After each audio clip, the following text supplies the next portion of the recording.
Welcome back to Let the Quran Speak. Now we answer questions we've received from you, our viewers.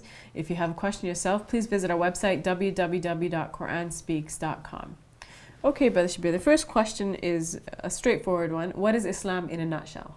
In a nutshell, we would say that Islam is a way of responding to our Creator through love, submission, and awareness of His commandments. And that awareness is reflected in our service to humanity. Okay, nicely put. This is a question about an individual who wants to learn about Islam through the Quran, not through the hadith. They're wondering what you think about this.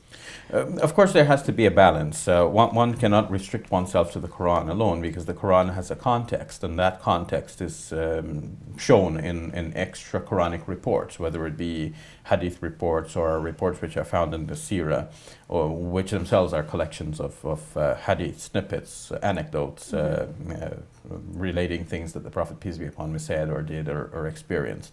So in other words, you have the Quran and you have extra Quranic material, and the Quran is very brief and elusive, but the other material is more explanatory and elaborate.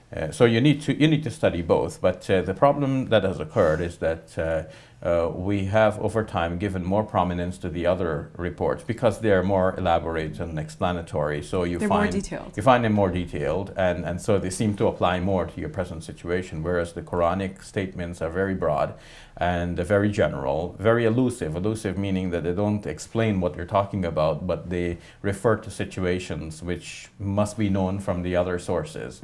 So it became common to use the two sources together, but the problem occurred when the other sources, meaning the extra Quranic sources, came to be given more prominence, such that if something is said in the Quran and something opposite is said in the other sources, surprisingly, it was the opposite sources that ruled, or scholars ruled according to the other sources.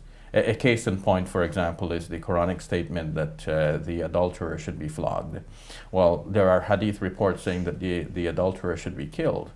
And it is the hadith that actually came to be the governing principle here, in that it was widely ruled in the various schools of Islamic jurisprudence that the adulterer should be killed, meaning that they're following the hadith on this point rather than the Quran. But they will say, no, it's not either or, it's both and, we're following both. But they interpret the Quran in the light of those statements, and it's complicated how they've arrived at and how they are convinced that they're following both at the same time.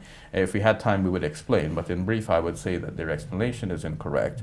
And the Quran says one thing, the other reports say something else. They follow the other reports, and they have, in this case, gone back on what the Quran has actually said. So in my answer to the questioner, I would say we need both, but we need to keep them in their order of priority. So Quran how does the first. average person do this? This is a person who is trying to learn about Islam, not necessarily schooled. Actually, the average person already knows this, because the average person doesn't have access to all of the hadith reports and these other books. The average person is quite connected with the Quran. They've been reading the Quran during the month of Ramadan and at other times. They read English translations or translations of the Quran in languages that they understand. They're studying the Quran and trying to come to grips with it. They need to pay more attention to that and realize that whatever is said contrary to this book cannot be something Islamic. It has to be considered that is a deviation from the Quran itself. Okay, Brother Shabir, so this is a question about the Day of Judgment, and the person is asking if there's a contradiction in the verses, because one verse mentions 1,000 years and one verse mentions that it's 50,000 years. So how does that work? So yeah, the question is about the duration of that Day of Judgment, and especially in relation to our reckoning. So there are passages in the Quran which says that the day with your Lord is as 1,000 years of your reckoning. And then there's another verse which says that the angels and the Spirit arise to God on a day which is equal to 50,000 years. So this seems to be a problem in that, is it 1,000 or is it 50,000? The problem is removed when we realize that these could be different days that are being spoken about. In other words, that a day with your Lord in general could be 1,000 years of our reckoning, and the Day of Judgment in particular could be 50,000 years according to our reckoning. Nowadays we know that time is relative, and it depends on the point of view of the observer, and both of this is possible. All right, that's all the time we have. Thank you, Brother Shabir. You're welcome. And we'd like to hear from you. For updates and additional information, please visit our website, www.quranspeaks.com, and write to us, because your comments and questions help guide the show. I'm Safiya Ali. For all of us here at Let the Quran Speak, thank you for watching. I'll see you next week. Allahu Akbar, Allahu Akbar.